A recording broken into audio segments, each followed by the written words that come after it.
This is Patrick Gavin with Politico. It's time to turn the table with Chris Wallace, host of Fox News Sunday. Chris, thanks for coming on. My pleasure, Patrick. Now, this week was a big week, especially in the Republican Party. Christine O'Donnell pulling up a big upset in her primary. Tell us a little bit about what this means for the Republicans in her race in November. Well, obviously, if Mike Castle, the two-time governor and a longtime congressman, had won, according to the polls, he was a big favorite to take that seat.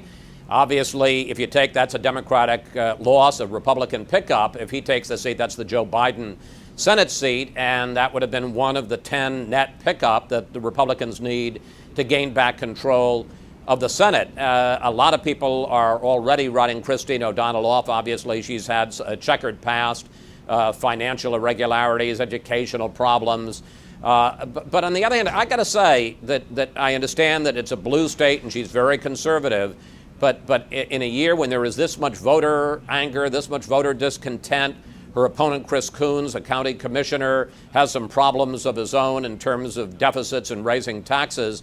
I wouldn't write Christine O'Donnell off quite so quickly. They said the same thing about Marco Rubio in Florida, about Sharon Engel in Nevada, and they're both very competitive. I wouldn't write off Christine O'Donnell just yet. Right. Democrats are going to argue, as Governor Ed Rendell did recently, that, in fact, this is just going to prove that the Republicans are nominating a bunch of extremes this year. Are they going to have any success in beating that drum? Or, as you said, the fact that you've got so much energy in the Tea Party movement and also a lot of voter discontent, that, in fact, that could potentially beat away what people like Ed Rendell are saying? Well, I think it's going to be a harder case to make in states that are more purple or even red, like Florida and Nevada and Alaska, where the Tea Party candidate has won. There's a lot of support for those conservative positions. It's going to be pretty tough in Delaware, which hasn't elected a real conservative to a statewide office in more than 15 years. But again, I just think that there's a mood out there, a wave in the country.